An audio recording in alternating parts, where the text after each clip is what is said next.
Thank you, Mr. President, and thank you for acknowledging that we have ideas on health care, because indeed we do have ideas, we have plans, we have over 50 bills, we have lots of amendments that would bring health care ideas to the forefront. We've got plans to lower costs, to change purchasing models, address medical liability, insurance accountability, chronic and pre-existing conditions, and access to affordable care for those with those conditions.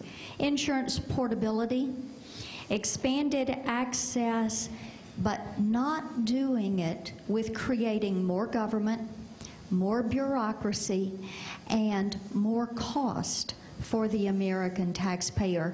And we look forward to sharing those ideas with you. We want to work with you on health reform and making certain that we do it in an affordable, cost-effective way that is going to reduce bureaucracy, reduce government interference, and reduce costs to individuals and to taxpayers. And if those good ideas aren't making it to you, maybe it's the House Democrat leadership that is an impediment instead of a conduit. Right. But we're concerned also that there are some lessons learned from public option health care plans that maybe are not being heeded.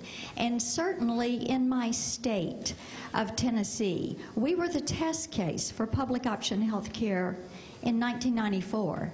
And our Democrat government has even cautioned that maybe our experiences there would provide some lessons learned that should be heeded and would provide guidance for us to go forward. And as you said, what we should be doing is tossing old ideas out, bad ideas out, and moving forward and refining good ideas. And certainly we would welcome that opportunity. So my question to you is, when will we look forward to starting anew and sitting down with you to put all of these ideas on the table, to look at these lessons learned, to benefit from that experience, and to produce a product that is going to reduce government interference, reduce costs, and be fair to the American taxpayer?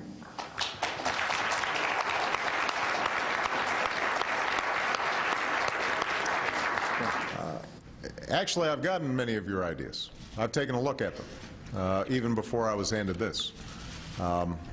Some of the ideas we have embraced and are in our package. Some of them are embraced with caveats. It's not that many of these ideas aren't workable, but we have to refine them to make sure that they don't just end up worsening the situation for folks rather than making it better.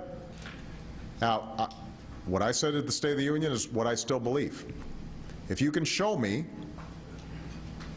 and if I get confirmation from healthcare experts, people who know the system and how it works, including doctors and nurses, ways of reducing people's premiums, covering those who do not have insurance, making it more affordable for small businesses, having insurance reforms that ensure people have insurance even when they've got pre-existing conditions, that their coverage is not dropped just because they're sick, that young people right out of college or as they're entering in the workforce can still get health insurance. If those component parts are things that you care about and want to do, I'm game.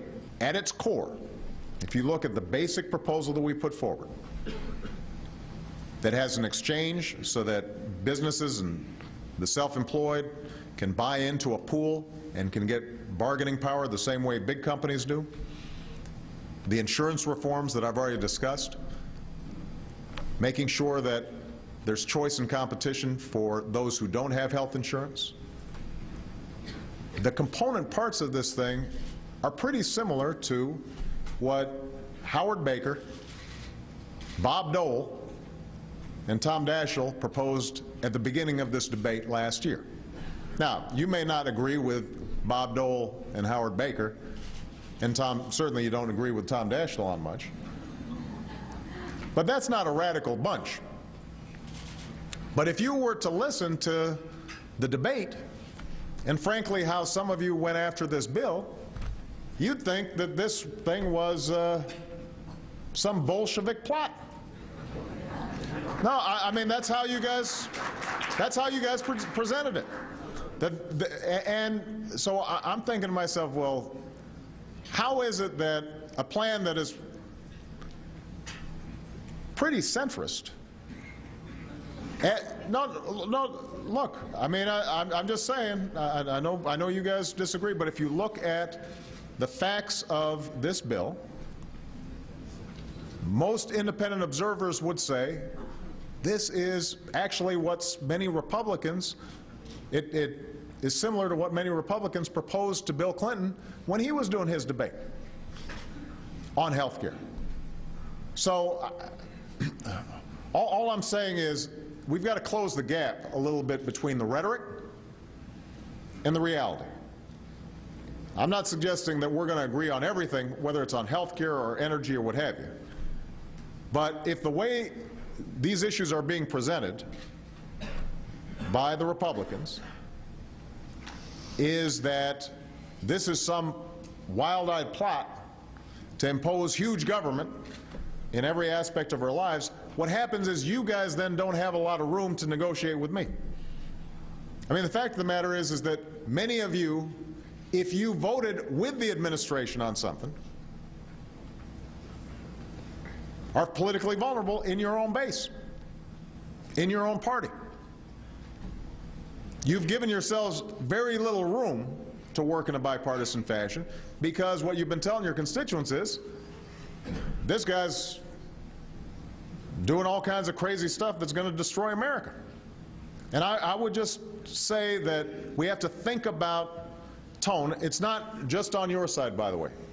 It's on our side as well. This is part of what's happened in our politics, where we demonize the other side so much that when it comes to actually getting things done, it becomes tough to do.